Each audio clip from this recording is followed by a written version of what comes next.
Segundo libro de los Macabeos, capítulo 1. A los hermanos judíos que viven en Egipto, les saludan sus hermanos judíos que están en Jerusalén y en la región de Judea, deseándoles una paz dichosa. Que Dios os llene de bienes y recuerde su alianza con Abraham, Isaac y Jacob, sus fieles servidores. Que a todos os dé corazón para adorarle y cumplir su voluntad con corazón grande y ánimo generoso. Que abra vuestro corazón a su ley y a sus preceptos, y os otorgue la paz.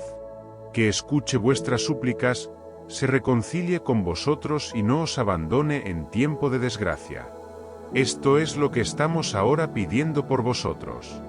Ya el año 169, en el reinado de Demetrio, nosotros, los judíos, os escribimos así: en lo más grave de la tribulación que ha caído sobre nosotros en estos años, desde que Jasón y sus partidarios traicionaron la tierra santa y el reino, incendiaron el portón del templo y derramaron sangre inocente, suplicamos al Señor y hemos sido escuchados. Hemos ofrecido un sacrificio con flor de harina, hemos encendido las lámparas y presentado los panes. También ahora os escribimos para que celebréis la fiesta de las tiendas en el mes de Quisleu. Es el año 188. Los que están en Jerusalén y en Judea, los ancianos y Judá saludan y desean prosperidad a Aristóbulo, preceptor del rey Ptolomeo, del linaje de los sacerdotes ungidos, y a los judíos que están en Egipto. Salvados por Dios de grandes peligros, le damos rendidas gracias, como a quien nos ha guiado en la batalla contra el rey, ya que él ha arrojado fuera a los que combatían contra la ciudad santa. Pues, cuando llegó a Persia su jefe acompañado de un ejército, al parecer invencible, fueron desbaratados en el templo de Nanaa, gracias al engaño tramado por los sacerdotes de Nanaa. Antíoco, y con él sus amigos, llegaron a aquel lugar como tratando de desposarse con la diosa, con objeto de apoderarse, a título de dote, de abundantes riquezas. Una vez que los sacerdotes del templo de Nanaa las hubieron expuesto y que él se hubo presentado con unas pocas personas en el recinto sagrado, cerraron el templo en cuanto entró Antíoco. Abrieron la puerta secreta del techo y a pedradas aplastaron al jefe, le descuartizaron y cortándole la cabeza, la arrojaron a los que estaban fuera. En todo sea bendito nuestro Dios que ha entregado los impíos a la muerte. A punto de celebrar en el 25 de Quisleu la purificación del templo, nos ha parecido conveniente informaros, para que también vosotros la celebréis como la fiesta de las tiendas y del fuego aparecido cuando ofreció sacrificios Nehemías, el que construyó el templo y el altar. Pues, cuando nuestros padres fueron llevados a Persia, los sacerdotes piadosos de entonces, habiendo tomado fuego del altar, lo escondieron secretamente en una concavidad semejante a un pozo seco, en el que tan a seguro lo dejaron, que el lugar quedó ignorado de todos. Pasados muchos años, cuando a Dios le plugo, Nehemías, enviado por el rey de Persia, mandó que buscaran el fuego los descendientes de los sacerdotes que lo habían escondido. Pero como ellos informaron que en realidad no habían encontrado fuego, sino un líquido espeso, él les mandó que lo sacasen y trajesen. Cuando estuvo dispuesto el sacrificio, Nehemías mandó a los sacerdotes que rociaran con aquel líquido la leña y lo que había colocado sobre ella. Cumplida la orden, y pasado algún tiempo, el sol que antes estaba nublado volvió a brillar, y se encendió una llama tan grande que todos quedaron maravillados. Mientras se consumía el sacrificio, los sacerdotes hacían oración, todos los sacerdotes con Jonatán que comenzaba, y los demás, como Nehemías, respondían. La oración era la siguiente: Señor, Señor Dios, Creador de todo, temible y fuerte, justo y misericordioso, tú, Rey único y bueno, tú, solo generoso, solo justo, todopoderoso y eterno, que salvas a Israel de todo mal, que elegiste nuestros padres y los santificaste, acepta el sacrificio por todo tu pueblo Israel, guarda tu heredad y santifícala. Reúne a los nuestros dispersos, da libertad a los que están esclavizados entre las naciones, vuelve tus ojos a los despreciados y abominados, y conozcan los gentiles que tú eres nuestro Dios. Aflige a los que tiranizan y ultrajan con arrogancia. Planta a tu pueblo en tu lugar santo, como dijo Moisés. Los sacerdotes salmodiaban los himnos. Cuando fue consumido el sacrificio, Nehemías mandó derramar el líquido sobrante sobre unas grandes piedras. Hecho esto, se encendió una llamarada que quedó absorbida por el mayor resplandor que brillaba en el altar. Cuando el hecho se divulgó y se refirió al rey de los persas que en el lugar donde los sacerdotes deportados habían escondido el fuego, había aparecido aquel líquido con el que habían santificado las ofrendas del sacrificio Nehemías y sus compañeros, el rey, después de verificar tal hecho, mandó alzar una cerca haciendo sagrado el lugar. El rey recogía grandes sumas y las repartía a quienes quería hacer favores. Nehemías y sus compañeros llamaron a ese líquido Neftar, que significa purificación, pero la mayoría lo llama nafta.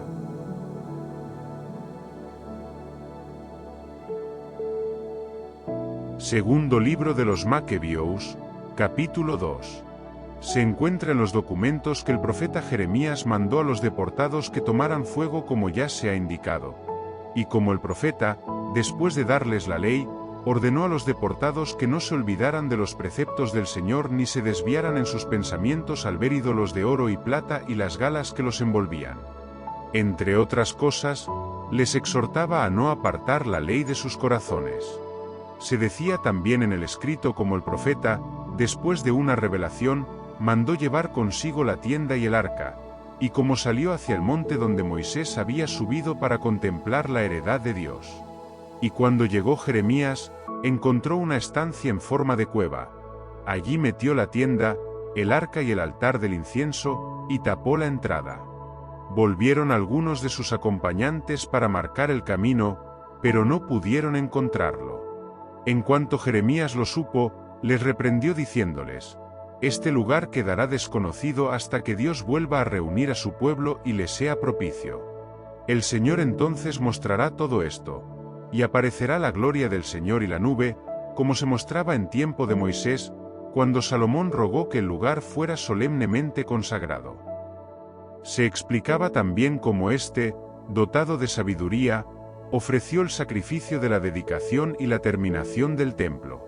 Como Moisés oró al Señor y bajó del cielo fuego, que devoró las ofrendas del sacrificio, así también oró Salomón y bajó fuego que consumió los holocaustos.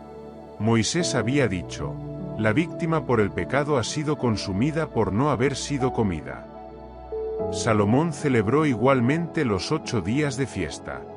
Lo mismo se narraba también en los archivos y en las memorias del tiempo de Nehemías. Y como éste, para fundar una biblioteca, reunió los libros referentes a los reyes y a los profetas, los de David y las cartas de los reyes acerca de las ofrendas. De igual modo Judas reunió todos los libros dispersos a causa de la guerra que sufrimos, los cuales están en nuestras manos. Por tanto, si tenéis necesidad de ellos, enviad a quienes os los lleven. A punto ya de celebrar la purificación, os escribimos: bien haréis también en celebrar estos días. El Dios que salvó a todo su pueblo y que a todos otorgó la heredad, el reino, el sacerdocio y la santidad, como había prometido por la ley, el mismo Dios, como esperamos, se apiadará pronto de nosotros y nos reunirá de todas partes bajo el cielo en el lugar santo. Pues nos ha sacado de grandes males y ha purificado el lugar. La historia de Judas Macabeo y de sus hermanos, la purificación del más grande templo, la dedicación del altar, las guerras contra Antíoco Epífanes y su hijo Eupator, y las manifestaciones celestiales en favor de los que combatieron viril y gloriosamente por el judaísmo, de suerte que, aun siendo pocos, saquearon toda la región, ahuyentaron las hordas bárbaras, recuperaron el templo famoso en todo el mundo, liberaron la ciudad y restablecieron las leyes que estaban a punto de ser abolidas, pues el Señor se mostró propicio hacia ellos con toda benignidad. Todo esto, expuesto en 5 libros por Jasón de Cirene, intentaremos nosotros compendiarlo en uno solo. Porque al considerar la marea de números y la dificultad existente, por la amplitud de la materia, para los que quieren sumergirse en los relatos de la historia, nos hemos preocupado por ofrecer algún atractivo a los que desean leer, facilidad a los que gustan retenerlo de memoria, y utilidad a cualquiera que lo lea.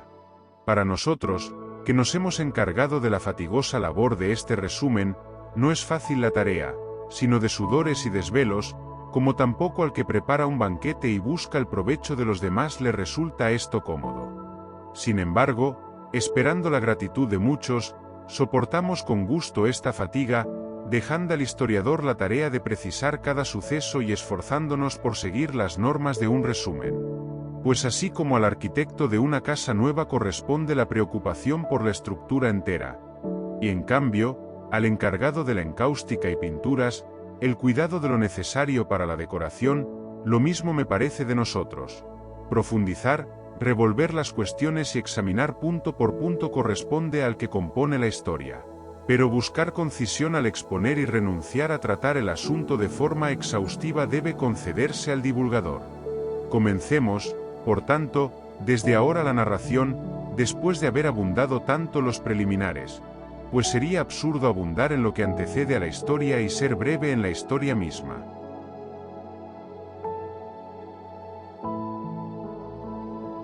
Segundo libro de los Macabeos, capítulo 3. Mientras la ciudad santa era habitada en completa paz y las leyes guardadas a la perfección, gracias a la piedad y al aborrecimiento de mal del sumo sacerdote Onías, sucedía que hasta los reyes veneraban el lugar santo y honraban el templo con magníficos presentes, hasta el punto de que Seleuco, rey de Asia, proveía con sus propias rentas a todos los gastos necesarios para el servicio de los sacrificios. Pero un tal Simón, de la tribu de Bilgá, constituido administrador del templo, tuvo diferencias con el sumo sacerdote sobre la reglamentación del mercado de la ciudad. No pudiendo vencer a Onías, se fue donde Apolonio, hijo de Traseo, estratega por entonces de Celesiria y Fenicia, y le comunicó que el tesoro de Jerusalén estaba repleto de riquezas incontables, hasta el punto de ser incalculable la cantidad de dinero, sin equivalencia con los gastos de los sacrificios, y que era posible que cayeran en poder del rey. Apolonio en conversación con el rey le habló de las riquezas de que había tenido noticia y entonces el rey designó a Heliodoro, el encargado de sus negocios, y le envió con la orden de realizar la transferencia de las mencionadas riquezas. Enseguida Heliodoro emprendía el viaje con el pretexto de inspeccionar las ciudades de Celesiria y Fenicia, pero en realidad para ejecutar el proyecto del rey. Llegado a Jerusalén y amistosamente acogido por el sumo sacerdote y por la ciudad, expuso el hecho de la denuncia e hizo saber el motivo de su presencia. Preguntó si las cosas eran realmente así.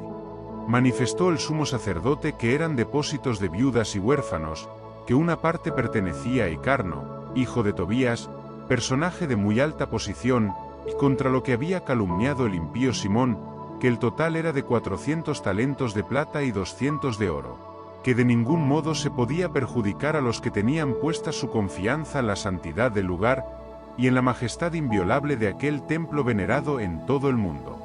Pero Heliodoro, en virtud de las órdenes del rey, mantenía de forma terminante que los bienes debían pasar al tesoro real. En la fecha fijada, hacía su entrada para realizar el inventario de los bienes. No era pequeña la angustia en toda la ciudad. Los sacerdotes, postrados ante el altar con sus vestiduras sacerdotales, suplicaban al cielo, el que había dado la ley sobre los bienes en depósito, que los guardara intactos para quienes los habían depositado. El ver la figura del sumo sacerdote llegaba a partir el alma, pues su aspecto y su color demudado manifestaban la angustia de su alma. Aquel hombre estaba embargado de miedo y temblor en su cuerpo, con lo que mostraba a los que le contemplaban el dolor que había en su corazón. De las casas salía en tropel la gente a una rogativa pública porque el lugar estaba a punto de caer en oprobio. Las mujeres, ceñidas de saco bajo el pecho, llenaban las calles. De las jóvenes, que estaban recluidas, unas corrían a las puertas, otras subían a los muros, otras se asomaban por las ventanas. Todas, con las manos tendidas al cielo, tomaban parte en la súplica. Daba compasión aquella multitud confusamente postrada y el sumo sacerdote angustiado en honda ansiedad. Mientras ellos invocaban al Señor Todopoderoso para que guardara intactos, en completa seguridad, los bienes en depósito para quienes los habían confiado, Heliodoro llevaba a cabo lo que tenía decidido. Estaba ya allí mismo con su guardia junto al tesoro, cuando el soberano de los espíritus y de toda potestad se manifestó en su grandeza, de modo que todos los que con él juntos se habían atrevido a acercarse, pasmados ante el poder de Dios, se volvieron débiles y cobardes. Pues se les apareció un caballo montado por un jinete terrible y guarnecido con riquísimo arnés. Lanzándose con ímpetu levantó contra Heliodoro sus patas delanteras. El que lo montaba aparecía con una armadura de oro. Se le aparecieron además otros dos jóvenes de notable vigor, espléndida belleza y magníficos vestidos que colocándose a ambos lados, le azotaban sin cesar, moliéndolo a golpes. Al caer de pronto a tierra, rodeado de densa oscuridad, lo recogieron y lo pusieron en una litera. Al mismo que poco antes, con numeroso séquito y con toda su guardia, había entrado en el mencionado tesoro, lo llevaban ahora incapaz de valerse por sí mismo, reconociendo todos claramente la soberanía de Dios. Mientras él yacía mudo y privado de toda esperanza de salvación, a causa del poder divino, otros bendecían al Señor que había glorificado maravillosamente su propio lugar, y el templo, lleno poco antes de miedo y turbación, rebosaba de gozo y alegría después de la manifestación del Señor Todopoderoso. Pronto algunos de los acompañantes de Heliodoro instaban a Onías que invocara al Altísimo para que diese la gracia de vivir a aquel que yacía ya en su último suspiro. Temiendo el sumo sacerdote que acaso el rey sospechara que los judíos hubieran perpetrado alguna fechoría contra Heliodoro, ofreció un sacrificio por la salud de aquel hombre. Mientras el sumo sacerdote ofrecía el sacrificio de expiación, se aparecieron otra vez a Heliodoro los mismos jóvenes, vestidos con la misma indumentaria y en pie le dijeron: «Da muchas gracias al sumo sacerdote Onías, pues por él te concede el Señor la gracia de vivir. Y tú, que has sido azotado por el cielo, haz saber a todos la grandeza del poder de Dios». En diciendo esto, desparecieron. Heliodoro, habiendo ofrecido al Señor un sacrificio y tras haber orado largamente al que le había concedido la vida, se despidió de Onías y volvió con sus tropas donde el rey. Ante todos daba testimonio de las obras del Dios grande que él había contemplado con sus ojos. Al preguntar el rey a Heliodoro a quién convendría enviar otra vez a Jerusalén, él respondió: «Si tienes algún enemigo conspirador contra el Estado, mándalo allá y te volverá molido a azotes, si es que salva su vida, porque te aseguro que rodea a aquel lugar una fuerza divina. Pues el mismo que tiene en los cielos su morada, vela y protege aquel lugar, y a los que se acercan con malas intenciones los hiere de muerte». Así sucedieron las cosas relativas a Heliodoro y a la preservación del tesoro.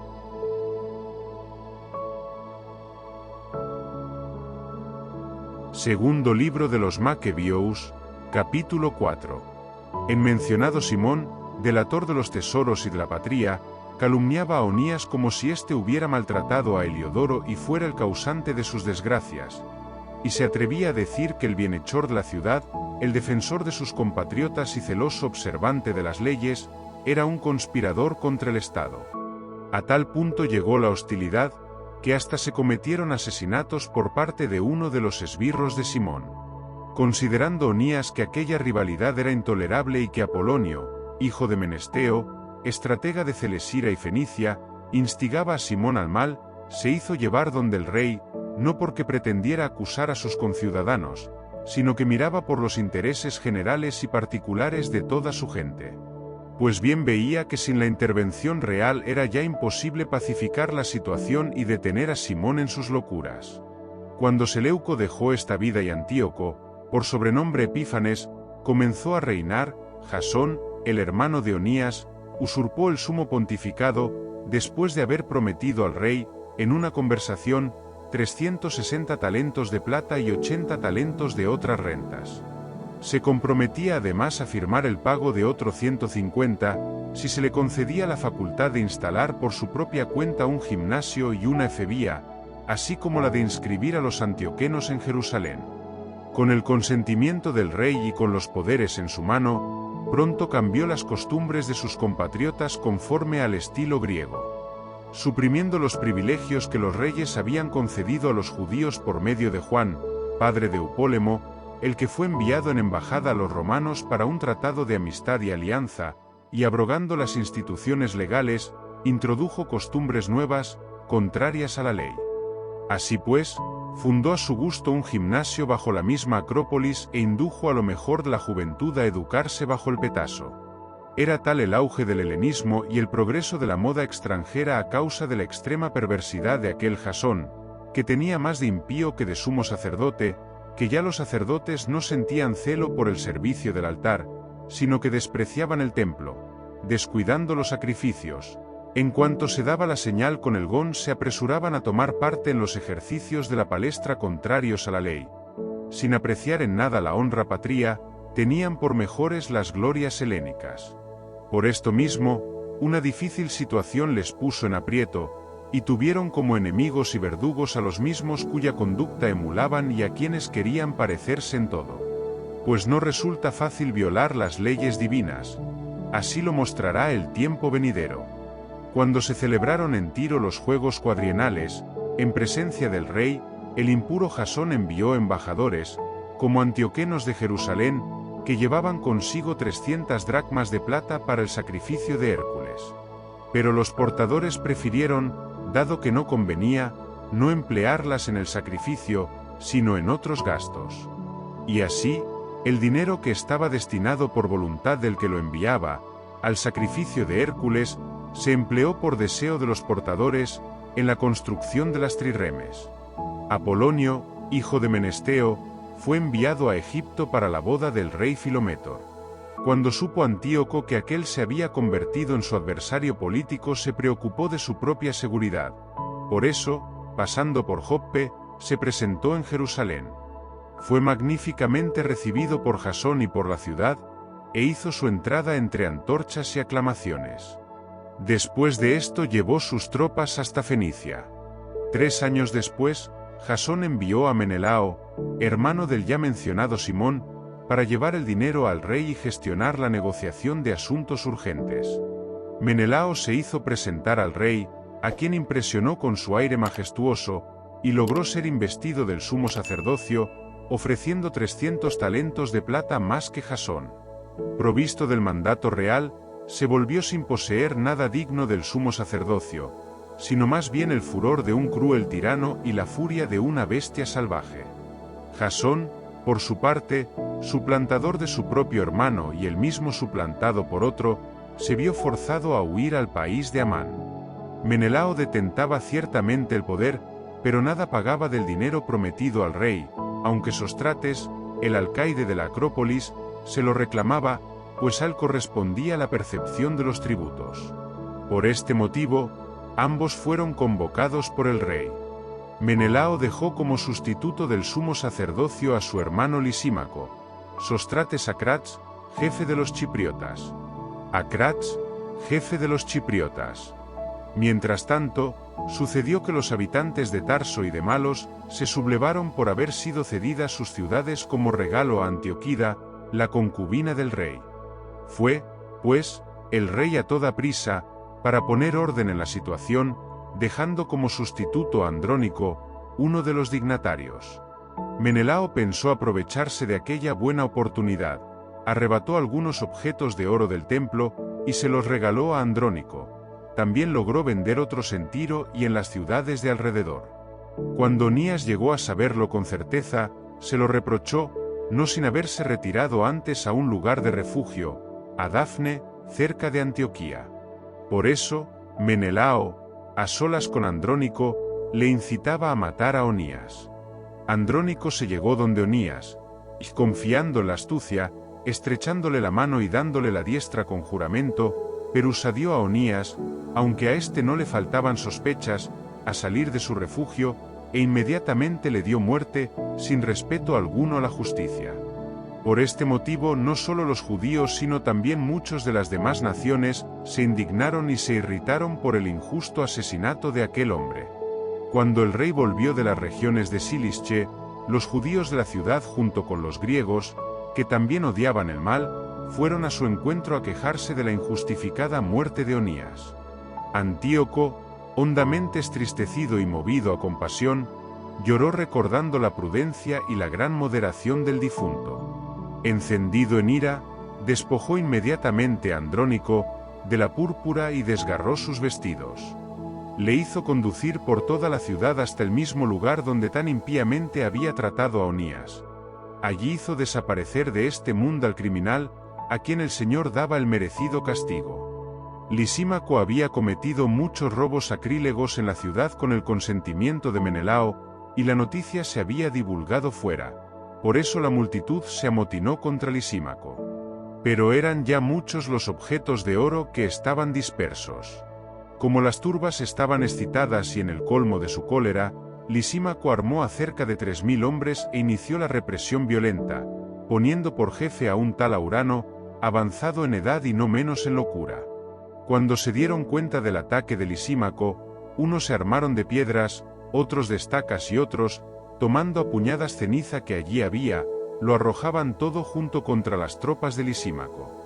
De este modo hirieron a muchos de ellos, y mataron a algunos. A todos los demás los pusieron en fuga, y al mismo ladrón sacrílego le mataron junto al tesoro.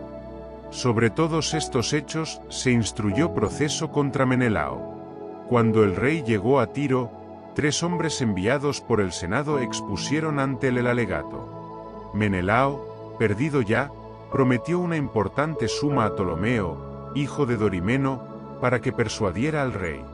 Entonces Ptolomeo, llevando al rey aparte a una galería como para tomar el aire, le hizo cambiar de parecer, de modo que absolvió de las acusaciones a Menelao, el causante de todos los males, y en cambio, condenó a muerte a aquellos infelices que hubieran sido absueltos, aun cuando hubieran declarado ante un tribunal de escitas. Así que, sin dilación, sufrieron aquella injusta pena los que habían defendido la causa de la ciudad, del pueblo y de los vasos sagrados. Por este motivo, algunos tirios, indignados contra aquella iniquidad, prepararon con magnificencia su sepultura. Menelao, por su parte, por la avaricia de aquellos gobernantes, permaneció en el poder, creciendo en maldad, constituido en el principal adversario de sus conciudadanos.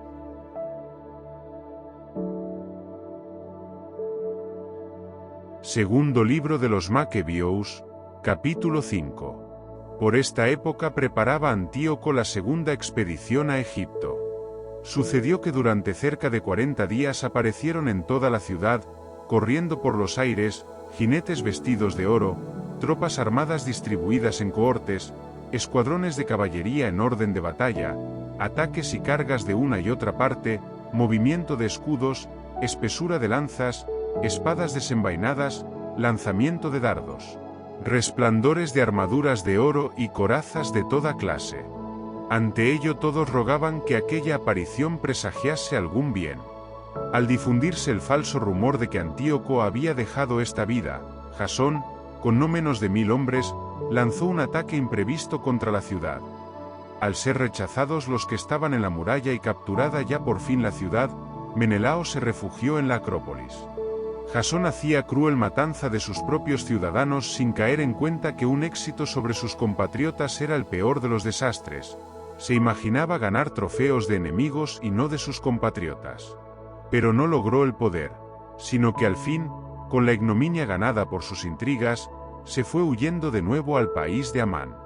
Por último encontró un final desastroso, acusado ante Aretas, tirano de los árabes, huyendo de su ciudad, perseguido por todos, detestado como apóstata de las leyes, y abominado como verdugo de la patria y de los conciudadanos, fue arrojado a Egipto. El que a muchos había desterrado de la patria, en el destierro murió, cuando se dirigía a Lacedemonia, con la esperanza de encontrar protección por razón de parentesco. Y el que a tantos había privado de sepultura, pasó sin ser llorado, sin recibir honras fúnebres ni tener un sitio en la sepultura de sus padres. Cuando llegaron al rey noticias de lo sucedido, sacó la conclusión de que Judea se separaba. Por eso regresó de Egipto, rabioso como una fiera, tomó la ciudad por las armas, y ordenó a los soldados que hirieran sin compasión a los que encontraran y que mataran a los que subiesen a los terrados de las casas.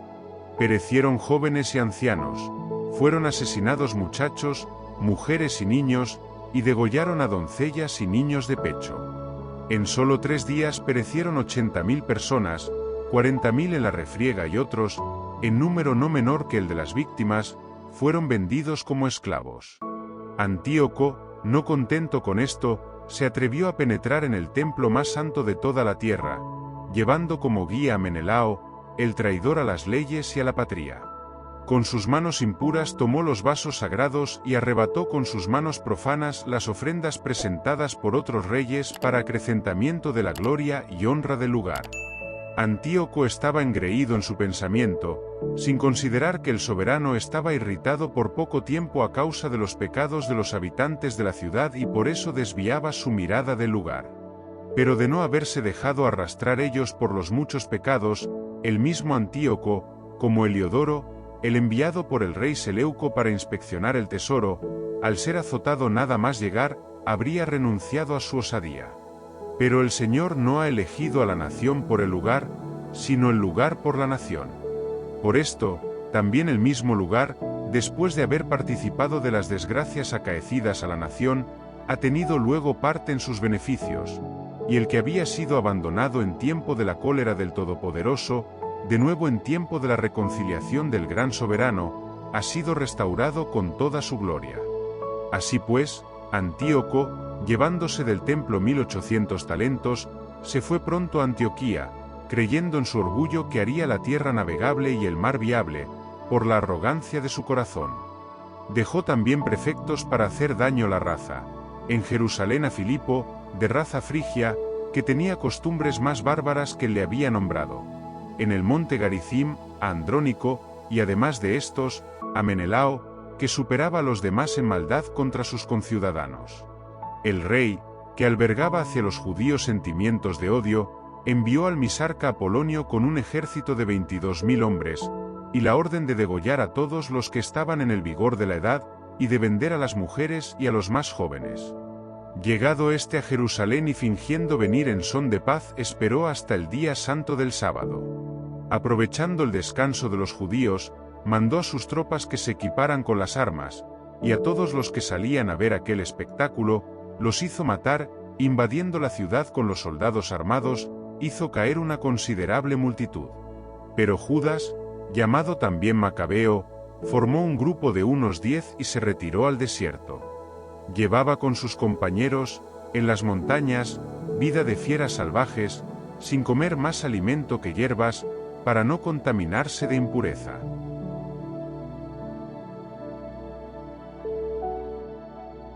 Segundo libro de los Macabeos, capítulo 6.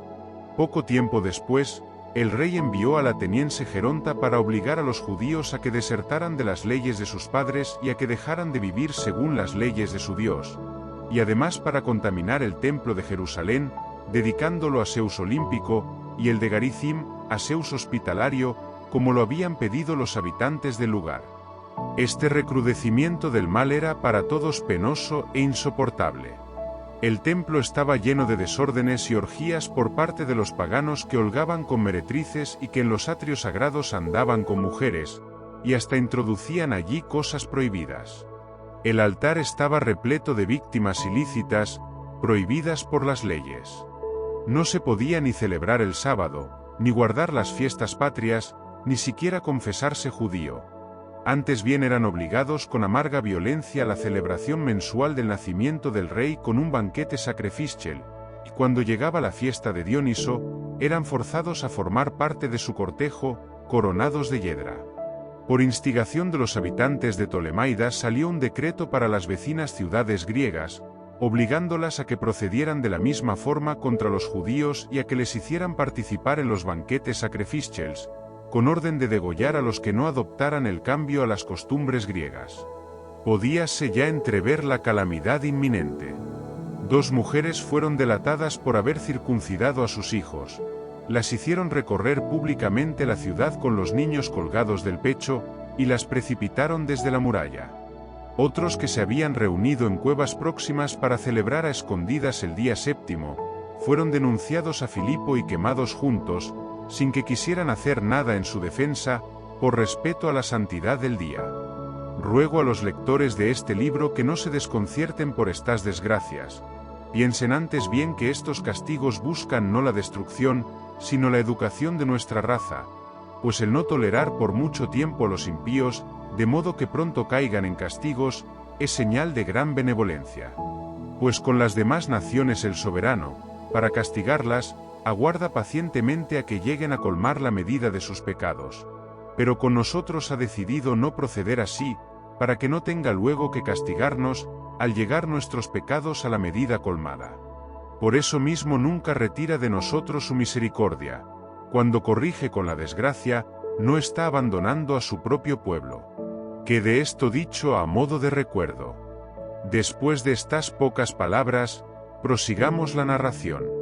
A Eleazar, uno de los principales escribas, varón de ya avanzada edad y de muy noble aspecto, le forzaban a abrir la boca y a comer carne de puerco. Pero él, prefiriendo una muerte honrosa a una vida infame, marchaba voluntariamente al suplicio del apaleamiento, después de escupir todo, que es como deben proceder los que tienen valentía a rechazar los alimentos que no es lícito probar ni por amor a la vida. Los que estaban encargados del banquete sacrificial contrario a la ley, tomándole aparte en razón del conocimiento que de antiguo tenían con este hombre, le invitaban a traer carne preparada por él mismo, y que le fuera lícita. A simular como si comiera la mandada por el rey, tomada del sacrificio, para que, obrando así, se librara de la muerte, y por su antigua amistad hacia ellos alcanzara benevolencia. Pero él, tomando una noble resolución digna de su edad, de la prestancia de su ancianidad, de sus experimentadas y ejemplares canas, de su inmejorable proceder desde niño, y sobre todo, de la legislación santa dada por Dios, se mostró consecuente consigo diciendo que se le mandara pronto al Hades. Porque a nuestra edad no es digno fingir, no sea que muchos jóvenes creyendo que Eleazar, a sus 90 años, se ha pasado a las costumbres paganas, también ellos por mi simulación y por mi apego a este breve resto de vida, se desvíen por mi culpa y yo atraiga mancha y deshonra a mi vejez. Pues aunque me libre al presente del castigo de los hombres, sin embargo ni vivo ni muerto podré escapar de las manos del Todopoderoso. Por eso, al abandonar ahora valientemente la vida, me mostraré digno de mi ancianidad, dejando a los jóvenes un ejemplo noble al morir generosamente con ánimo y nobleza por las leyes venerables y santas. Habiendo dicho esto, esi fue enseguida al suplicio del apelimiento. Los que le llevaban cambiaron su suavidad de poco antes en dureza, después de oír las referidas palabras que ellos consideraban una locura. Él, por su parte, a punto ya de morir por los golpes, dijo entre suspiros: el Señor, que posee la ciencia santa, sabe bien que, pudiendo librarme de la muerte, soporto flagelado en mi cuerpo recios dolores, pero en mi alma lo sufro con gusto por temor de él. De este modo llegó a su tránsito. No solo a los jóvenes, sino también a la gran mayoría de la nación, Eleazar dejó su muerte como ejemplo de nobleza y recuerdo de virtud.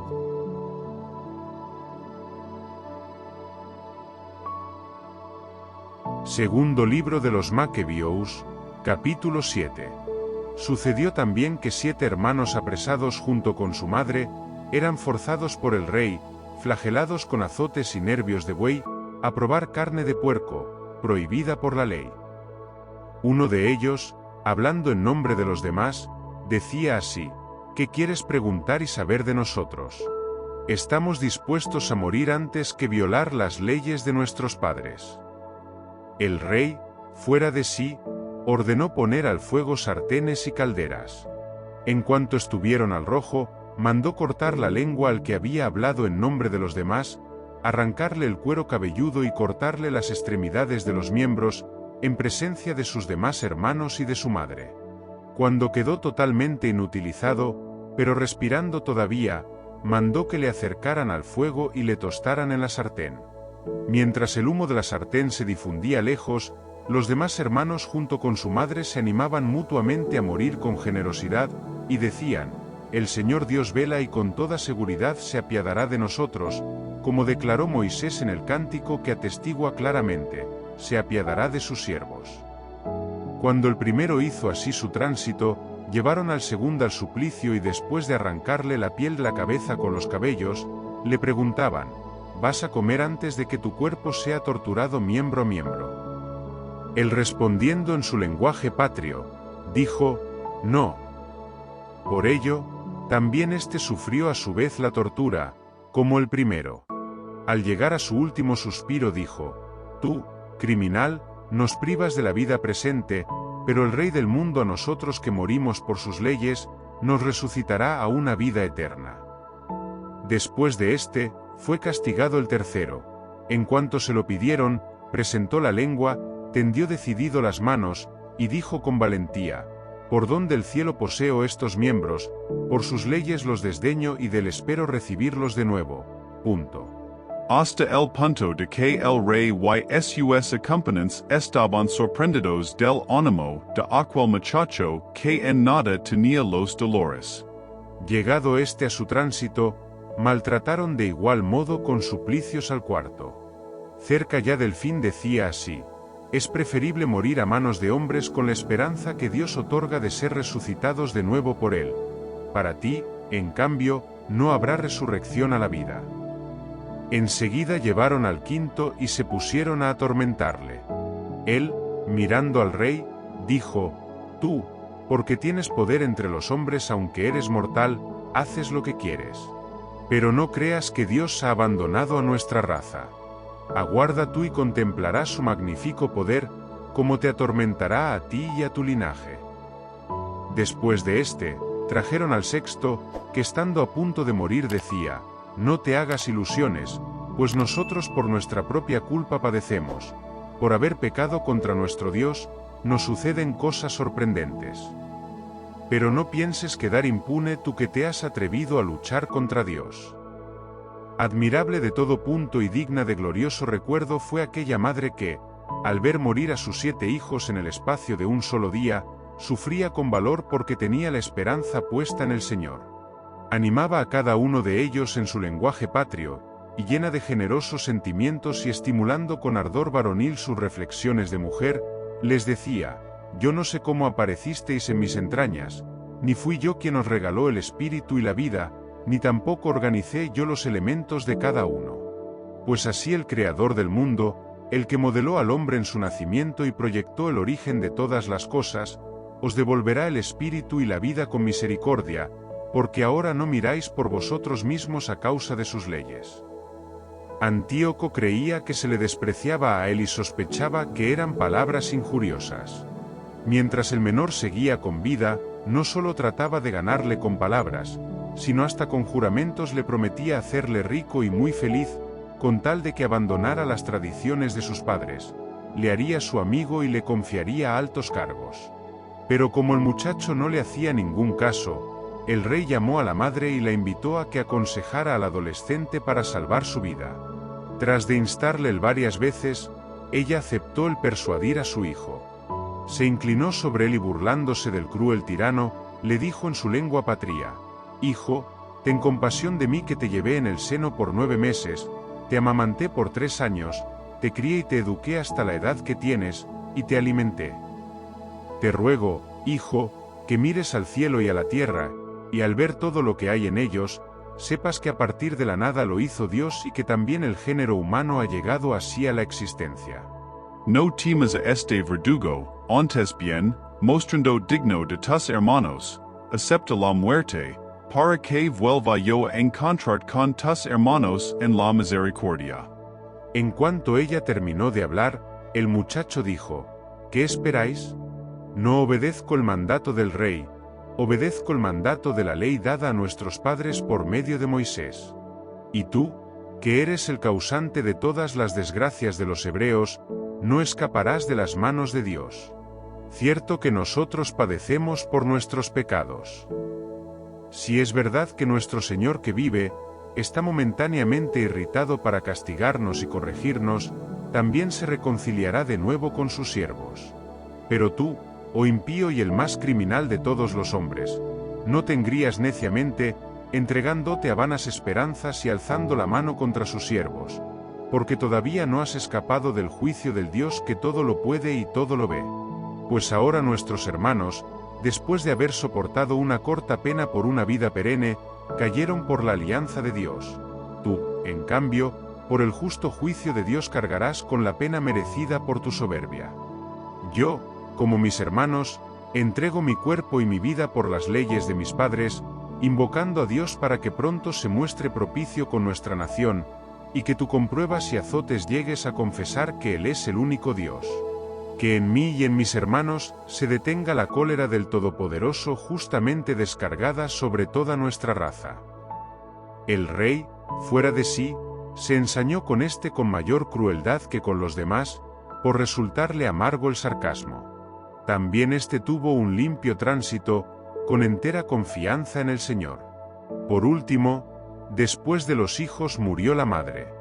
Sea esto bastante para tener noticia de los banquetes sacrificiales y de las crueldades sin medida.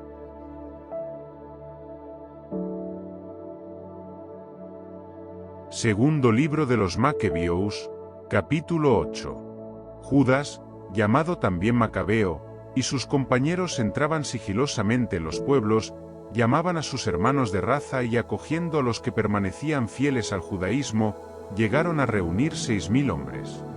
Rogaban al Señor que mirase por aquel pueblo que todos conculcaban, que tuviese piedad del santuario profanado por los hombres impíos, que se compadeciese de la ciudad destruida y a punto de ser arrasada, y que escuchase las voces de la sangre que clamaba a él, que se acordase de la inicua matanza de niños inocentes y de las blasfemias proferidas contra su nombre, y que mostrase su odio al mal. Macabeo, con su tropa organizada, fue ya invencible para los gentiles, al haberse cambiado en misericordia la cólera del Señor. Llegando de improviso, incendiaba ciudades y pueblos. Después de ocupar las posiciones estratégicas, causaba al enemigo grandes pérdidas. Prefería la noche como aliada para tales incursiones. La fama de su valor se extendía por todas partes. Al ver Filipo que este hombre progresaba paulatinamente y que sus éxitos eran cada día más frecuentes, escribió a Ptolomeo, estratega de Celesiria y Fenicia, para que viniese en ayuda de los intereses del rey. Este designó enseguida a Nicanor, hijo de Patroclo, uno de sus primeros amigos, y le envió al frente de no menos de 20.000 hombres de todas las naciones para exterminar la raza entera de Judea. Puso a su lado a Gourgies, general con experiencia en lides guerreras. Nicanor intentaba, por su parte, saldar con la venta de prisioneros judíos el tributo de 2.000 talentos que el rey debía a los romanos. Pronto envió a las ciudades marítimas una invitación para que vinieran a comprar esclavos judíos, prometiendo entregar 90 esclavos por un talento sin esperarse el castigo del Todopoderoso que estaba a punto de caer sobre él. Llegó a Judas la noticia de la expedición de Nicanor. Cuando comunicó a los que le acompañaban que el ejército se acercaba, los cobardes y desconfiados de la justicia divina, comenzaron a escaparse y alejarse del lugar. Los demás vendían todo lo que les quedaba, y pedían al mismo tiempo al Señor que librara a los que el impío Nicanor tenía vendidos aún antes de haberse enfrentado. Si no por ellos, si por las alianzas con sus padres y porque invocaban en su favor el venerable y majestuoso nombre. Después de reunir a los suyos, en número de 6.000, el Macabeo les exhortaba a no dejarse amedrentar por los enemigos y a no temer a la muchedumbre de gentiles que injustamente venían contra ellos, sino a combatir con valor, teniendo la vista al ultraje que inicuamente habían inferido al lugar santo, los suplicios infligidos a la ciudad y la abolición de las instituciones ancestrales. Ellos, les dijo, confían en sus armas y en su audacia, pero nosotros tenemos nuestra confianza puesta en Dios Todopoderoso, que puede abatir con un gesto a los que vienen contra nosotros y al mundo entero. Les enumeró los auxilios dispensados a sus antecesores, especialmente frente a Sennacherib, cuando perecieron 185.000, y el recibido en Babilonia, en la batalla contra los Gálatas, cuando entraron en acción todos los 8.000 judíos junto a los 4.000 macedonios, y cuando los macedonios se hallaban en apuros. Los 8.000 derrotaron a 120.000, gracias al auxilio que les llegó del cielo, y se hicieron con un gran botín. Después de haberlos enardecido con estas palabras y de haberlos dispuesto a morir por las leyes y por la patria, dividió el ejército en 4 cuerpos. Puso a sus hermanos, Simón, José y Jonatán, al frente de cada cuerpo, dejando a las órdenes de cada uno 1.500 hombres. Además mandó a Esdrías que leyera el libro sagrado. Luego, dando como consigna, auxilio de Dios, él mismo al frente del primer cuerpo trabó combate con Nicanor. Al ponerse el Todopoderoso de su parte en la lucha, dieron muerte a más de 9.000 enemigos, hirieron y mutilaron a la mayor parte del ejército de Nicanor, y a todos los demás los pusieron en fuga. Se apoderaron del dinero de los que habían venido a comprarlos. Después de haberlos perseguido bastante tiempo, se volvieron, obligados por la hora, pues era víspera del sábado, y por esta causa no continuaron en su persecución. Una vez que hubieron amontonado las armas y recogido los despojos de los enemigos, comenzaron la celebración del sábado, desbordándose en bendiciones y alabanzas al Señor que en aquel día les había salvado, estableciendo el comienzo de su misericordia. Al acabar el sábado, dieron una parte del botín a los que habían sufrido la persecución, así como a las viudas y huérfanos. Ellos y sus hijos se repartieron el resto. Hecho esto, en rogativa pública rogaron al Señor misericordioso que se reconciliara del todo con sus siervos.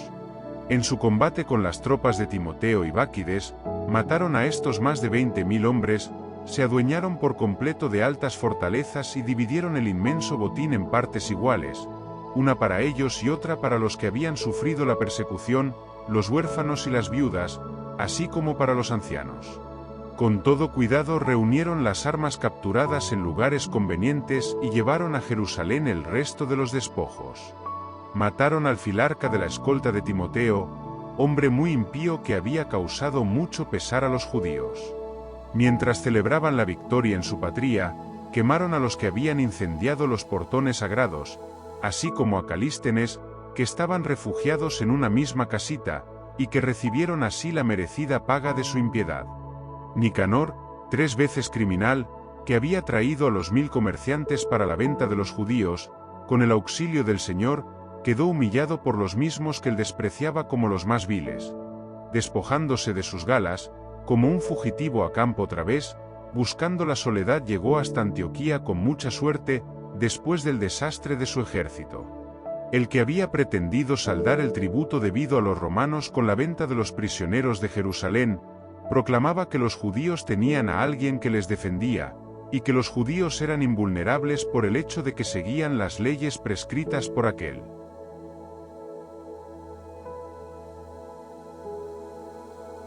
Segundo libro de los Macabeos, capítulo 9.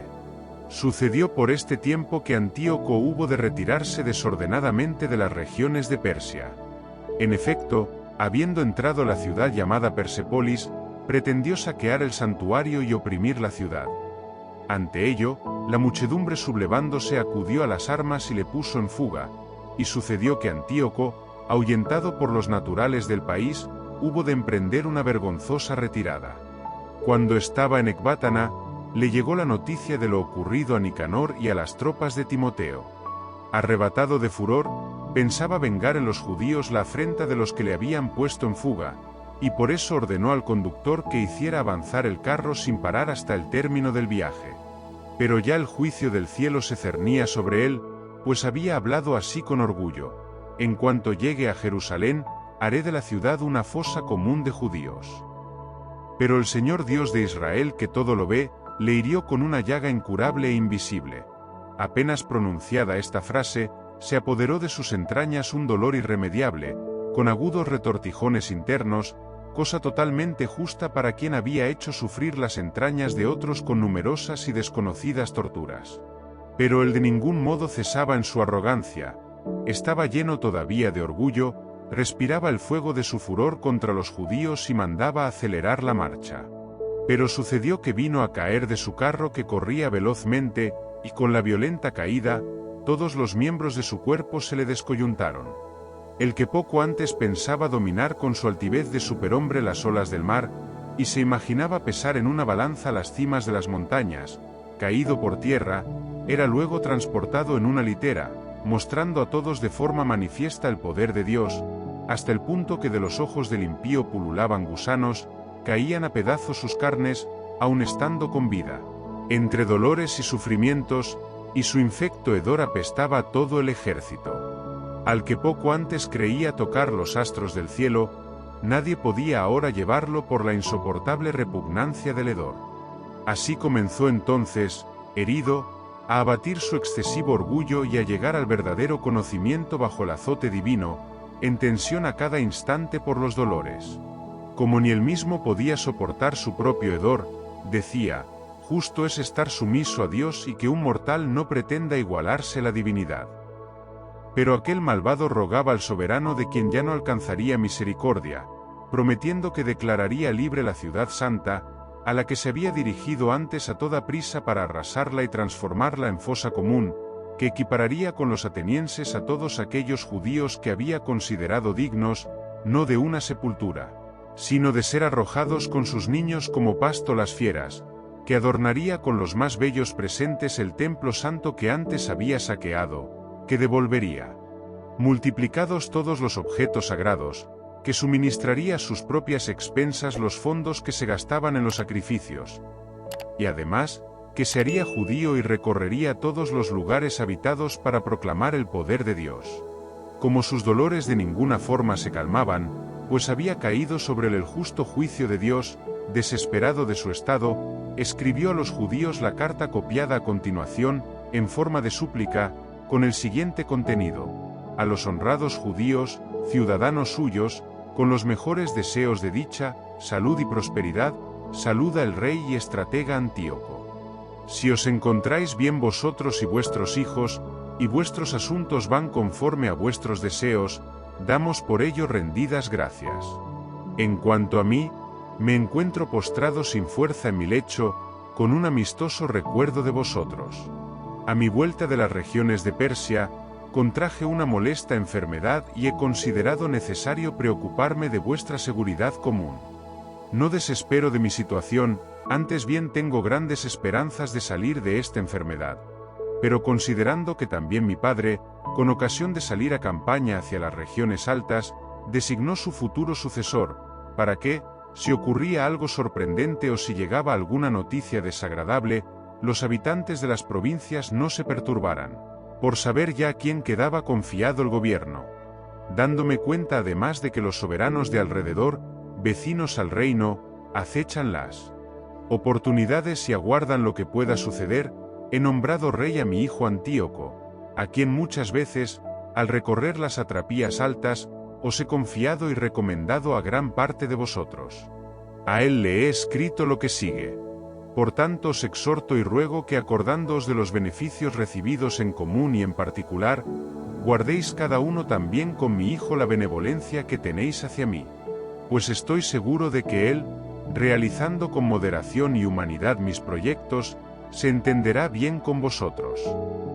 Así pues, aquel asesino y blasfemo, sufriendo los peores padecimientos, como los había hecho padecer a otros, terminó la vida en tierra extranjera, entre montañas, en el más lamentable infortunio. Filipo, su compañero, trasladaba su cuerpo. Mas, por temor al hijo de Antíoco, se retiró a Egipto, junto a Ptolomeo Filometor.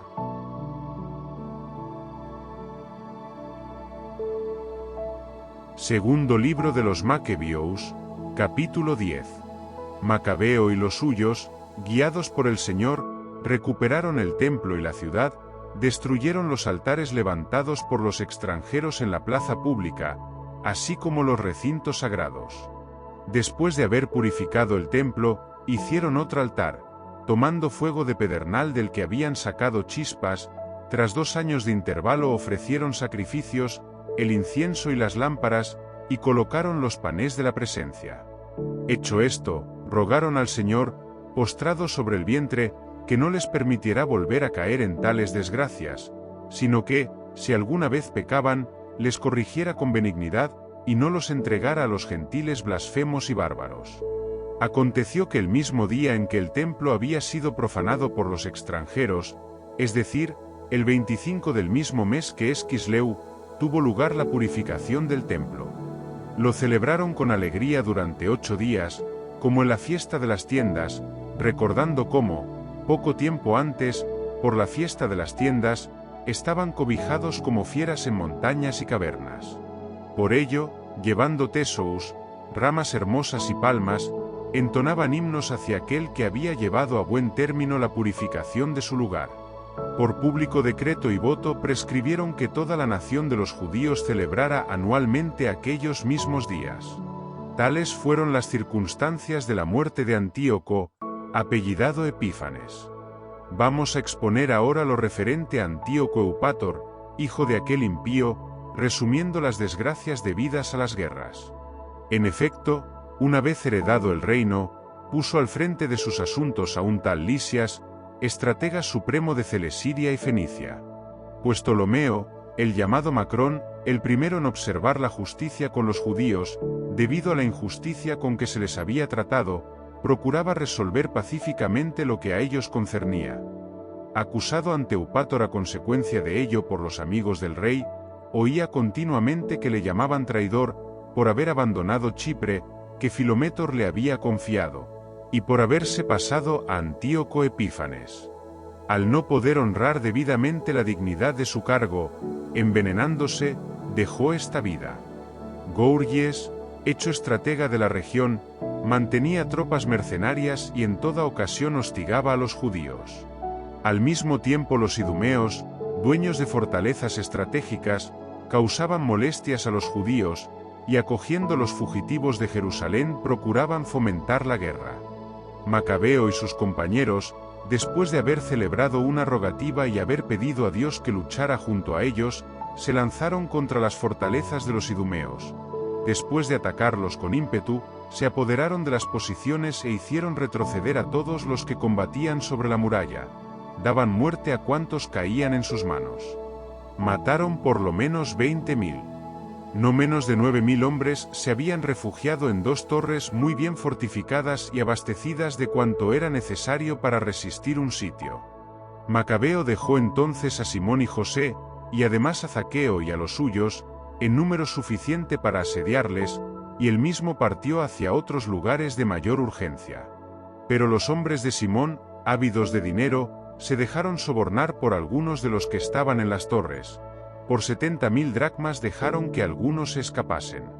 Cuando se dio a Macabeo la noticia de lo sucedido, reunió a los jefes del pueblo y acusó a aquellos hombres de haber vendido a sus hermanos por dinero al soltar enemigos contra ellos. Hizo por tanto ejecutarles por traidores e inmediatamente se apoderó de las 2 torres. Con atinada dirección y con las armas en las manos, mató en las 2 fortalezas a más de 20.000 hombres. Timoteo, que antes había sido vencido por los judíos, después de reclutar numerosas fuerzas extranjeras y de reunir no pocos caballos traídos de Asia, se presentó con la intención de conquistar Judea por las armas. Ante su avance, los hombres de Macabeo, en rogativas a Dios, cubrieron de polvo su cabeza y ciñeron de sayal la cintura. Postrándose delante del altar, a su pie, pedían a Dios que, mostrándose propicio con ellos, se hiciera enemigo de sus enemigos y adversario de sus adversarios, como declara la ley. Al acabar la plegaria, tomaron las armas y avanzaron un buen trecho fuera de la ciudad. Cuando estaban cerca de sus enemigos, se detuvieron. A poco de difundirse la claridad del sol naciente, ambos bandos se lanzaron al combate. Los unos tenían como garantía del éxito y de la victoria, además de su valor, el recurso al Señor. Los otros combatían con la furia como guía de sus luchas. En lo recio de la batalla, aparecieron desde el cielo ante los adversarios 5 hombres majestuosos montados en caballos con frenos de oro, que se pusieron al frente de los judíos. Colocaron a Macabeo en medio de ellos, y cubriéndole con sus armaduras, le hacían invulnerable. Arrojaban sobre los adversarios saetas y rayos, por lo que heridos de ceguera se dispersaban en completo desorden. 20.500 infantes fueron muertos y 600 jinetes. El mismo Timoteo se refugió en una fortaleza, muy bien guardada, llamada Gázara, cuyo estratega era Quereas. Las tropas de Macabeo, alborozadas, asediaron la ciudadela durante 4 días. Los de dentro, confiados en lo seguro de la posición, blasfemaban sin cesar y proferían palabras impías. Amanecido el 5.º día, 20 jóvenes de las tropas de Macabeo, encendidos en furor a causa de las blasfemias, se lanzaron valientemente contra la muralla y con fiera bravura herían a cuantos se ponían delante. Otros, subieron igualmente por el lado opuesto contra los de dentro, prendieron fuego a las torres, y encendiendo hogueras, quemaron vivos a los blasfemos. Aquellos, entretanto, rompían las puertas, y tras abrir paso al resto del ejército, se apoderaron de la ciudad. Mataron a Timoteo, que estaba escondido en una cisterna, así como a su hermano Quereas y a Apolófanes. Al término de estas proezas, con himnos y alabanzas bendecían al Señor que hacía grandes beneficios a Israel y a ellos les daba la victoria.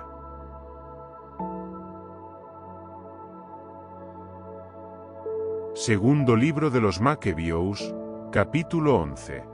Muy poco tiempo después, Lisias, tutor y pariente del rey, que estaba al frente de los negocios, muy contrariado por lo sucedido, reunió unos 80.000 hombres con toda la caballería, y se puso en marcha contra los judíos, con la intención de hacer de la ciudad una población de griegos, convertir el templo en fuente de recursos, como los demás recintos sagrados de los gentiles, y poner cada año en venta la dignidad del sumo sacerdocio. No tenía en cuenta en absoluto el poder de Dios, engreído como estaba con sus miríadas de infantes, sus millares de jinetes y sus 80 elefantes. Entró en Judea, se acercó a Bet-sur, plaza fuerte que dista de Jerusalén unas 5 esgenas, y la cercó estrechamente. En cuanto los hombres de Macabeo supieron que Lisias estaba sitiando las fortalezas, comenzaron a implorar al Señor con gemidos y lágrimas, junto con la multitud, que enviase un ángel bueno para salvar a Israel. Macabeo en persona tomó el primero las armas y exhortó a los demás a que juntamente con él afrontaran el peligro y auxiliaran a sus hermanos. Ellos se lanzaron juntos con entusiasmo. Cuando estaban cerca de Jerusalén, apareció poniéndose al frente de ellos, un jinete vestido de blanco, blandiendo armas de oro.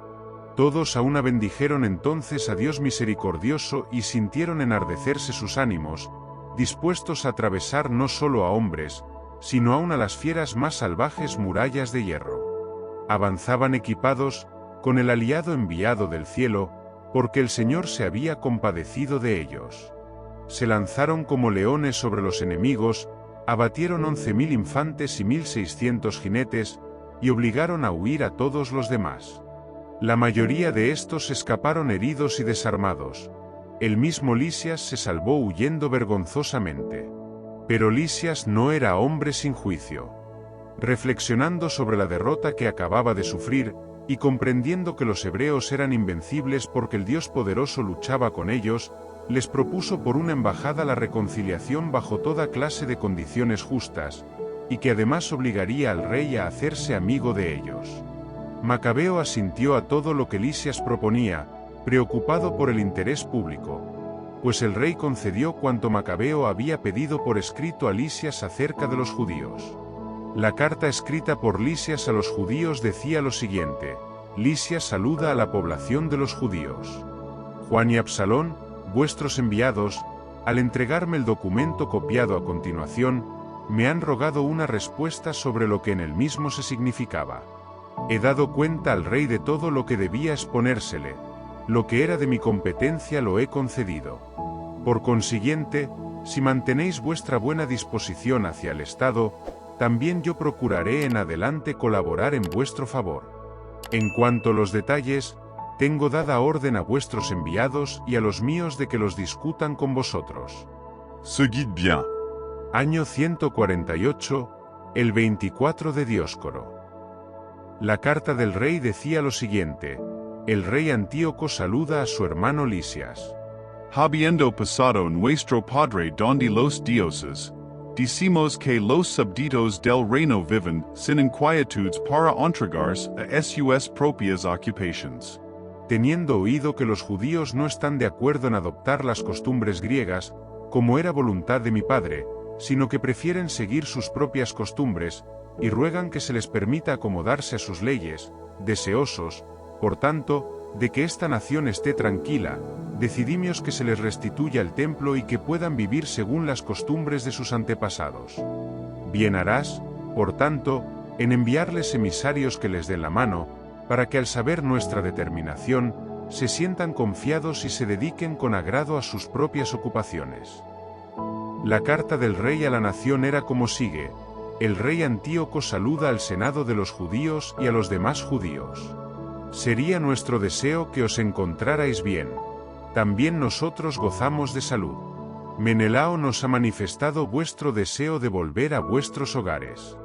A los que vuelvan antes del 30 del mes de Sántico se les ofrece la mano y libertad para que los judíos se sirvan de sus propios alimentos y leyes como antes, y ninguno de ellos sea molestado en modo alguno a causa de faltas cometidas por ignorancia.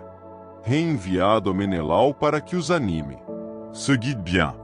Año 148, día 15 de Sántico. También los romanos les enviaron una carta con el siguiente contenido: Quinto Memio, Tito Manilio, Manio Sergio, legados de los romanos, saludan al pueblo de los judíos. Nosotros damos nuestro consentimiento a lo que Lisias, pariente del rey, os ha concedido. Pero en relación con lo que él decidió presentar al rey, mandadnos algún emisario en cuanto lo hayáis examinado, para que les pongamos en la forma que os conviene, ya que nos dirigimos a Antioquía. Daos prisa, por tanto, enviadnos algunos, para que también nosotros conozcamos cuál es vuestra opinión. Seguid en buena salud. Año 148, día 15 de Dioscoro.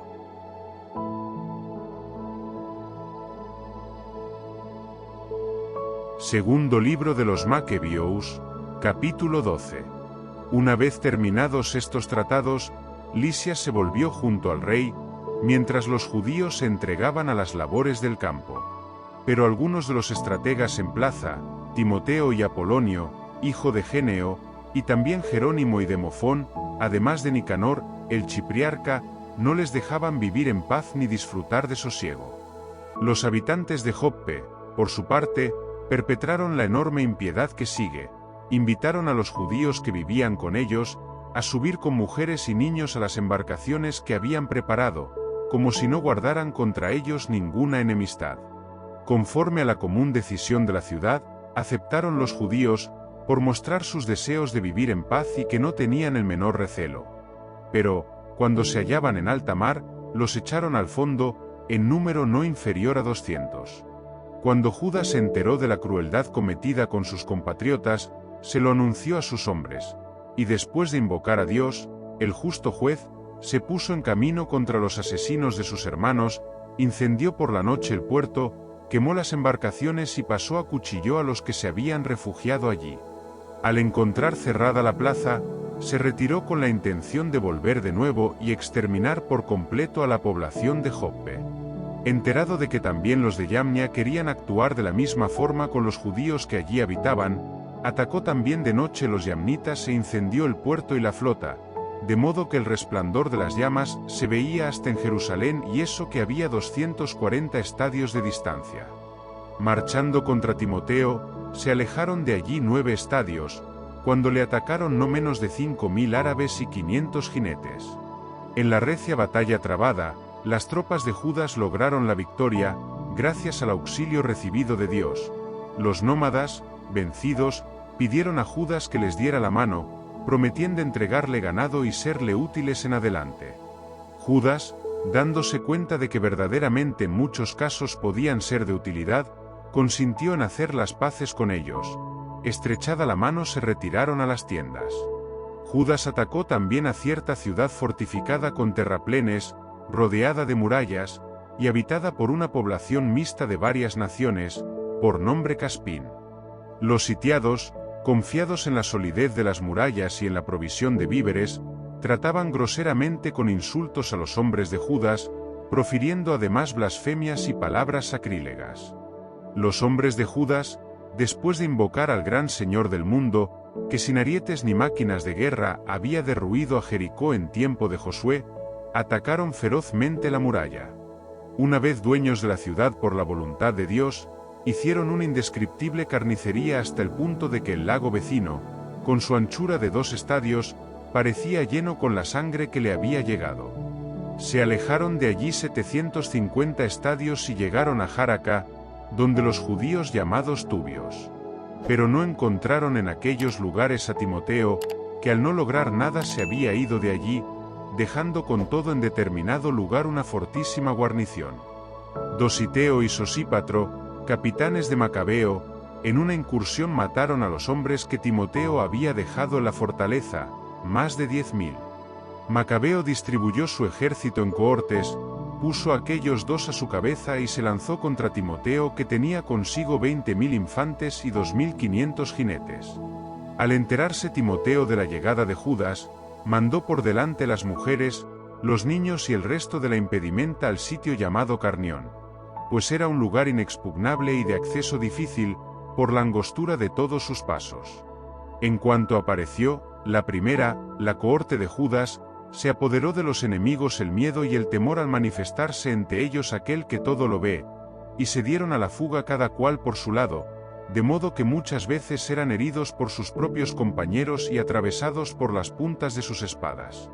Judas seguía tenazmente en su persecución, acuchillando a aquellos criminales, llegó a matar hasta 30.000 hombres. El mismo Timoteo cayó en manos de los hombres de Dositeo y Sosípatro. Les instaba con mucha palabrería que le dejaran ir salvo, pues alegaba tener en su poder a parientes entre los cuales había hermanos de muchos de ellos, de cuya vida nadie se cuidaría. Cuando él garantizó, después de muchas palabras, la determinación de restituirlos sanos y salvos, le dejaron libre con ánimo de liberar a sus hermanos. Habiéndose dirigido al Carnión y al Atargatellón, Judas dio muerte a 25.000 hombres. Después de haber derrotado y destruido a estos enemigos, dirigió una expedición contra la ciudad fuerte de Efrón, donde habitaba Lisanias, con una multitud de toda estirpe. Jóvenes vigorosos, apostados ante las murallas, combatían con valor. En el interior había muchas reservas de máquinas de guerra y proyectiles. Después de haber invocado al Señor que aplasta con energía las fuerzas de los enemigos, los judíos se apoderaron de la ciudad y abatieron por tierra a unos 25.000 de los que estaban dentro. Partiendo de allí se lanzaron contra Escitópolis, ciudad que dista de Jerusalén 60 estadios. Pero como los judíos allí establecidos atestiguaron que los habitantes de la ciudad habían sido benévolos con ellos y les habían dado buena acogida en los tiempos de desgracia, Judas y los suyos se lo agradecieron y les exhortaron a que también en lo sucesivo se mostraran bien dispuestos con su raza. Llegaron a Jerusalén en la proximidad de la fiesta de las semanas. Después de la fiesta llamada de Pentecostés, se lanzaron contra Gourgies, el estratega de Idumea. Salió este con 3.000 infantes y 400 jinetes, y sucedió que cayeron algunos de los judíos que les habían presentado batalla. Un tal Dositeo, jinete valiente, del cuerpo de los tubios, se apoderó de Gourgies, y agarrándole por la clámide, le arrastraba por la fuerza con el deseo de capturar vivo a aquel maldito. Pero un jinete tracio se echó sobre Dositeo, le cortó el hombro, y Gourgies huyó hacia Marisá. Ante la fatiga de los hombres de Esdrías que llevaban mucho tiempo luchando, Judas suplicó al Señor que se mostrase su aliado y su guía en el combate. Entonó entonces en su lengua patria el grito de guerra y algunos himnos, irrumpió de improviso sobre las tropas de Gourgies y las derrotó. Judas, después de reorganizar el ejército, se dirigió hacia la ciudad de Odolam. Al llegar el día séptimo, se purificaron según la costumbre y celebraron allí el sábado. Al día siguiente, fueron en busca de Judas, cuando se hacía ya necesario, para recoger los cadáveres de los que habían caído y depositarlos con sus parientes en los sepulcros de sus padres. Entonces encontraron bajo las túnicas de cada uno de los muertos objetos consagrados a los ídolos de Yamnia, que la ley prohíbe a los judíos. Fue entonces evidente para todos por qué motivo habían sucumbido aquellos hombres. Bendijeron, pues, todas las obras del Señor, juez justo, que manifiesta las cosas ocultas, y pasaron a la súplica, rogando que quedara completamente borrado el pecado cometido. El valeroso Judas recomendó a la multitud que se mantuvieran limpios de pecado, a la vista de lo sucedido por el pecado de los que habían sucumbido. Después de haber reunido entre sus hombres cerca de 2.000 dracmas, las mandó a Jerusalén para ofrecer un sacrificio por el pecado, obrando muy hermosa y noblemente, pensando en la resurrección. Pues de no esperar que los soldados caídos resucitarían, habría sido superfluo y necio rogar por los muertos. Mas si consideraba que una magnífica recompensa está reservada a los que duermen piadosamente, era un pensamiento santo y piadoso. Por eso mandó hacer este sacrificio expiatorio en favor de los muertos, para que quedaran liberados del pecado.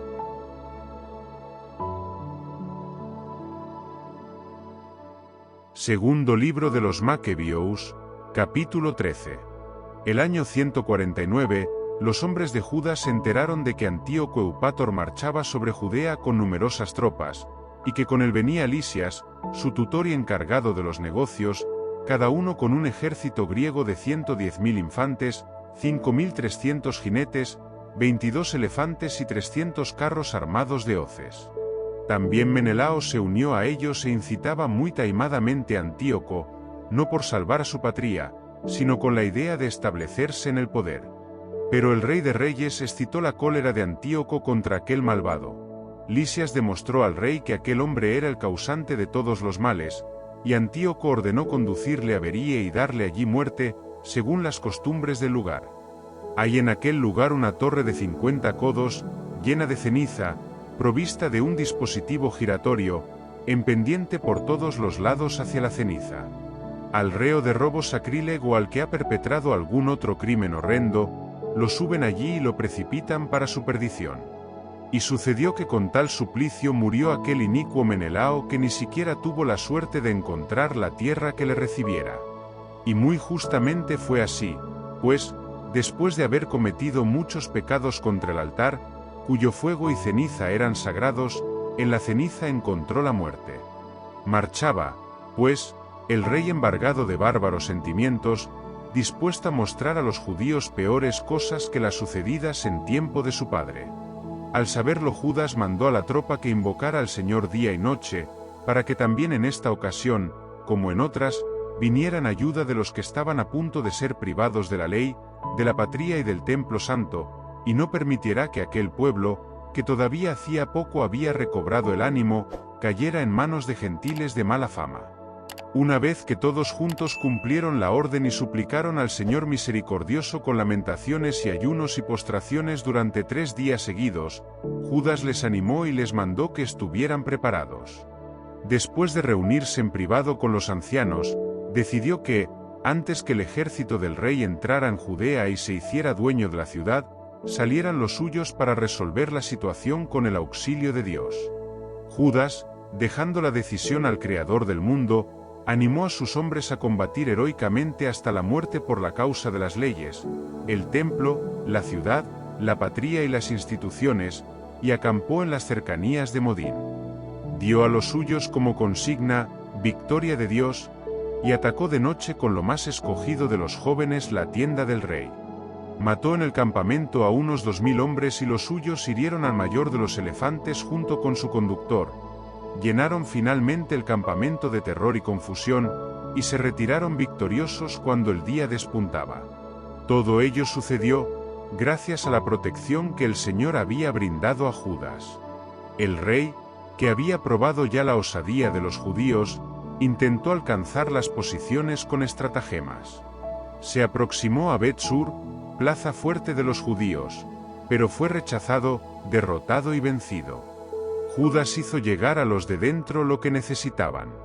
Pero Rodoco, uno del ejército judío, revelaba los secretos a los enemigos, fue buscado, capturado y ejecutado.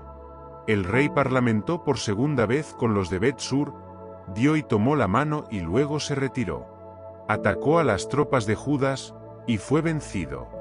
Supo entonces que Filipo, a quien había dejado en Antioquía al frente de los negocios, se había sublevado. Consternado, llamó a los judíos, se avino a sus deseos, y prestó juramento sobre todas las condiciones justas.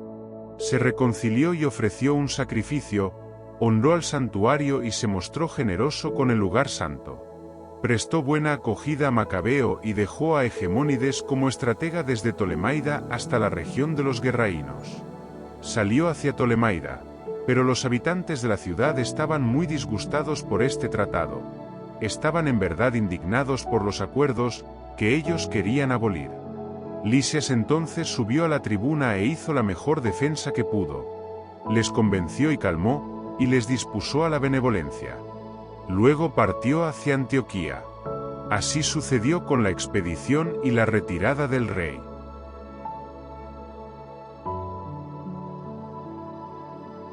Segundo libro de los Macabeos, capítulo 14. Después de 3 años de intervalo, los hombres de Judá supieron que Demetrio, hijo de Seleuco, había atracado en el puerto de Trípoli con un fuerte ejército y una flota, y que se había apoderado de la región, después de haber dado muerte a Antíoco y a su tutor Lisias.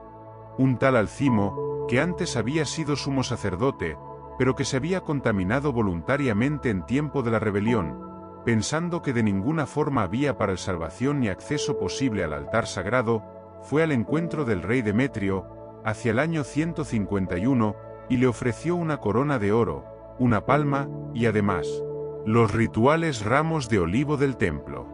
Y por aquel día no hizo más.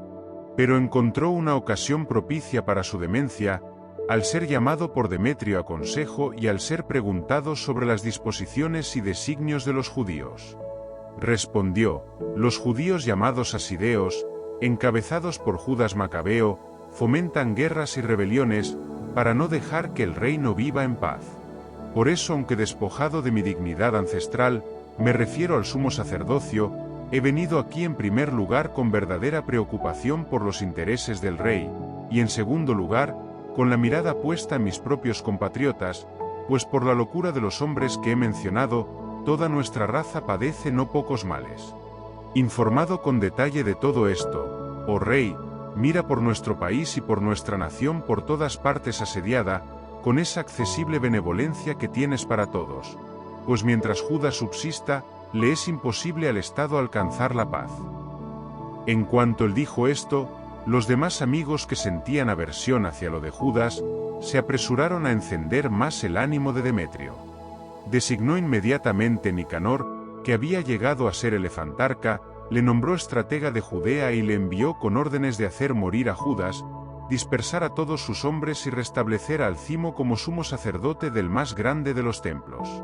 Los gentiles de Judea, fugitivos de Judas, se unieron en masa a Nicanor, imaginándose que las desgracias y reveses de los judíos serían sus propios éxitos. Al tener noticia de la expedición de Nicanor y del asalto de los gentiles, esparcieron sobre sí polvo e imploraron a aquel que por siempre había establecido a su pueblo y que siempre protegía a su propia heredad con sus manifestaciones. Por orden de su jefe, salieron inmediatamente de allí y trabaron lucha con ellos junto al pueblo de Desau. Simón, hermano de Judas, había entablado combate con Nicanor, pero, a causa de la repentina llegada de los enemigos, sufrió un ligero revés. Pero con todo, Nicanor, al tener noticia de la bravura de los hombres de Judas y del valor con que combatían por su patria, temía resolver la situación por la sangre. Por este motivo envió a Posidonio, Teodoto y Matatías para concertar la paz. Después de maduro examen de las condiciones, el jefe se las comunicó a las tropas, y ante el parecer unánime, aceptaron el tratado. Fijaron la fecha en que se reunirían los jefes en privado. Se adelantó un vehículo de cada lado y prepararon asientos. Judas dispuso en lugares estratégicos hombres armados, preparados para el caso de que se produjera alguna repentina traición de parte enemiga. Tuvieron la entrevista en buen acuerdo. Nicanor pasó algún tiempo en Jerusalén sin hacer nada inoportuno y despidió a las turbas que, en masa, se le habían reunido. Siempre tenía a Judas consigo, sentía una cordial inclinación hacia este hombre. Le aconsejó que se casara y tuviera descendencia. Judas se casó, vivió con tranquilidad y disfrutó de la vida. Alcimo, al ver la recíproca comprensión, se hizo con una copia del acuerdo concluido y se fue donde Demetrio. Le decía que Nicanor tenía sentimientos contrarios a los intereses del Estado, pues había designado como sucesor suyo a Judas, el conspirador contra el reino. Fuera de sí el rey, excitado por las calumnias de aquel maligno, escribió Nicanor comunicándole que estaba disgustado con el acuerdo y ordenándole que inmediatamente mandara encadenado a Macabeo a Antioquía.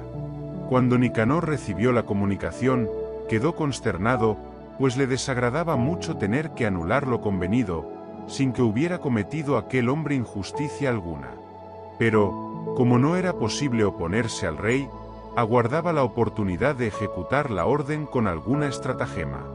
Cuando Macabeo, por su parte, notó que Nicanor se portaba más secamente con él y que le trataba con más frialdad en sus habituales relaciones, pensó que tal sequedad no procedía de las mejores disposiciones. Reunió a muchos de los suyos y procuró ocultarse de Nicanor. Este otro, al darse cuenta de que aquel hombre le había vencido con nobleza, se presentó en el más grande y santo templo en el momento en que los sacerdotes ofrecían los sacrificios rituales y les exigió que le entregaran a aquel hombre. Aseguraron ellos con juramento que no sabían dónde estaba el hombre que buscaba. Entonces él, extendiendo la diestra hacia el santuario, hizo este juramento: si no me entregáis encadenado a Judas, arrasaré este recinto sagrado de Dios, destruiré el altar, y aquí mismo levantaré un espléndido templo a Dioniso. Y, dicho esto, se fue. Los sacerdotes, con las manos tendidas al cielo, invocaban a aquel que sin cesar había combatido en favor de nuestra nación, diciendo: tú, Señor, que nada necesitas, te has complacido en que el santuario de tu morada se halle entre nosotros. También ahora, Señor santo de toda santidad, preserva siempre limpia de profanación esta casa recién purificada.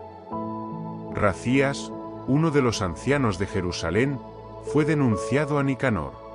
Era hombre amante de sus conciudadanos, muy bien considerado, llamado por su buen corazón, padre de los judíos, pues, en los tiempos que precedieron a la sublevación, había sido acusado de judaísmo, y por el judaísmo había expuesto cuerpo y vida con gran constancia. Queriendo Nicanor hacer patente la hostilidad que le embargaba hacia los judíos, envió más de 500 soldados para arrestarlo, pues le parecía que arrestándole causaba un gran perjuicio a los judíos.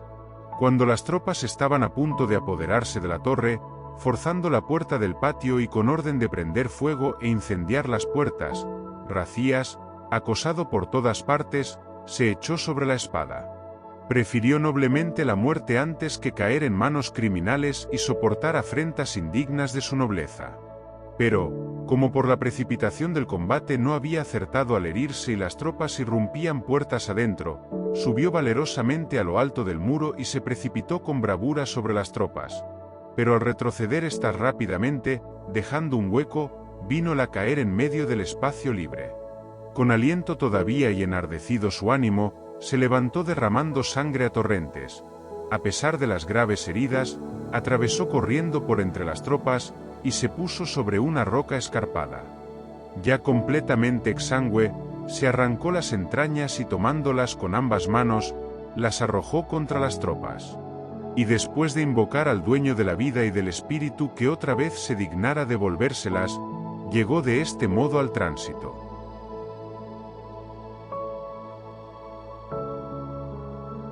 Segundo libro de los Macabeos, capítulo 15.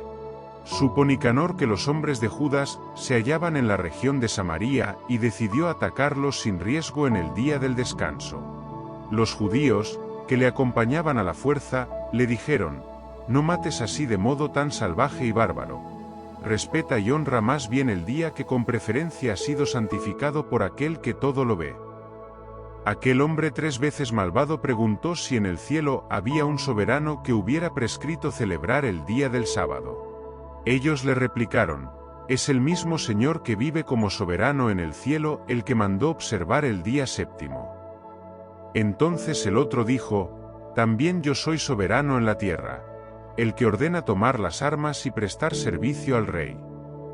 Sin embargo no pudo realizar su malvado designio. Nicanor, jactándose con altivez, deliberaba erigir un trofeo común con los despojos de los hombres de Judas. Macabeo, por su parte, mantenía incesantemente su confianza, con la entera esperanza de recibir ayuda de parte del Señor, y exhortaba a los que le acompañaban a no temer el ataque de los gentiles, teniendo presentes en la mente los auxilios que antes les habían venido del cielo, y a esperar también entonces la victoria que les habría de venir de parte del Todopoderoso. Les animaba citando la ley y los profetas, y les recordaba los combates que habían llevado a cabo. Así les infundía mayor ardor. Después de haber levantado sus ánimos, les puso además de manifiesto la perfidia de los gentiles y la violación de sus juramentos. Armó a cada uno de ellos, no tanto con la seguridad de los escudos y las lanzas, como con la confianza de sus buenas palabras. Les refirió además un sueño digno de crédito, una especie de visión, que alegró a todos.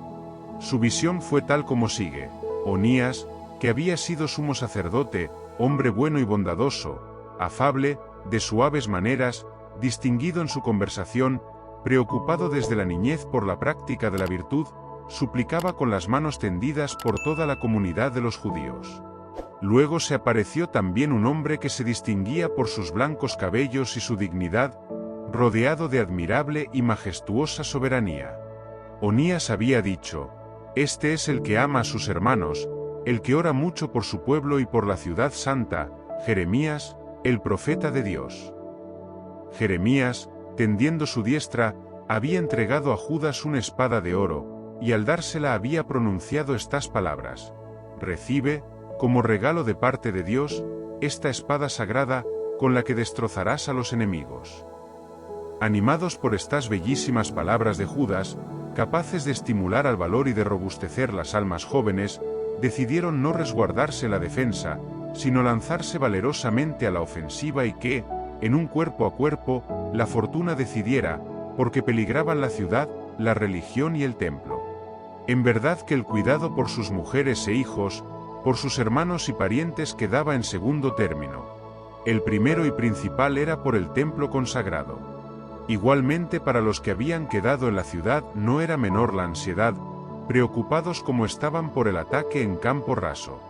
Todos aguardaban la decisión inminente. Los enemigos se habían concentrado y el ejército se había alineado en orden de batalla. Los elefantes se habían situado en lugar apropiado y la caballería estaba dispuesta en las alas.